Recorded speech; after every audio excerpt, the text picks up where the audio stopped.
नमस्कार, बहुत स्वागत आपका। मैं हूं आपके साथ पनुरा सक्सेना। बात 8वें कमीशन की करते हैं। क्या डीए और बेसिक पे जुड़ जाएंगे? ये सवाल सभी के मन में है। दरअसल वित्त मंत्रालय ने इसको लेकर तस्वीर साफ कर दी है और क्या कहा है, इस वीडियो में आपको देंगे पूरी जानकारी।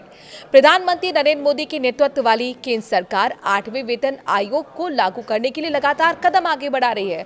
इस बीच सरकार ने संसद के शीतकालीन सत्र के दौरान उन सवालों का जवाब देते हुए तस्वीर साफ की, जिसमें कहा जा रहा था कि केंद्र 8वें वेतन आयोग के तहत ही महंगाई भत्ता और महंगाई राहत में बढ़ोतरी नहीं करेगी और इन्हें मूल वेतन में ही मर्ज कर दिया जाएगा।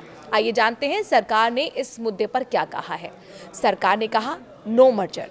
लोकसभा में सोमवार को इस सवाल पर सरकार की ओर से जवाब देते हुए वित्त राज्य मंत्री पंकज चौधरी ने साफ कर दिया है कि केंद्र सरकार के पास 8 पे कमीशन के तहत केंद्रीय कर्मियों के महंगाई भत्ते को मूल वेतन के साथ मर्ज करने से संबंधित किसी भी तरह का कोई प्रस्ताव विचाराधीन नहीं है। दरअसल ऐसा अनुमान लगाया जा रहा था कि डीआर में बढ़ोतरी ना करते हुए इसे बेसिक पे में ही मर्ज कर दिया जाएगा।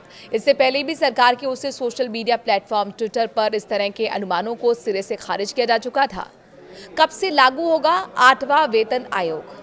एक रिपोर्ट में कहा गया था कि 8वां वेतन आयोग 2026 के आखिरी या फिर 2027 की शुरुआत में लागू हो सकता है। बीते अक्टूबर महीने में 8th पे कमीशन लागू करने के लिए सुप्रीम कोर्ट के पूर्व न्यायाधीश रंजना प्रकाश देसाई को अध्यक्ष बनाया गया था।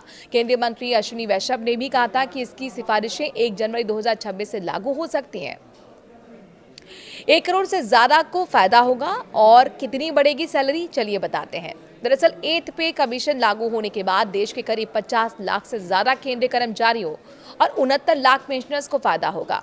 अगर सैलरी में अनुमानित बढ़ोतरी के बारे में रिपोर्ट्स आई, उनकी बात करें, उन पर नजर डालें तो कर्मचारियों की बेसिक सैलरी में 30% से ज्यादा की बढ़ोतरी हो सकती है।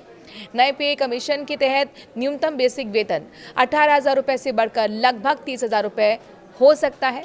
और अपने दर्शकों को बता दें कि फिटमेंट फैक्टर करीब 1.8 रहने का अनुमान है, जिससे कर्मचारी को 13% का फायदा होगा।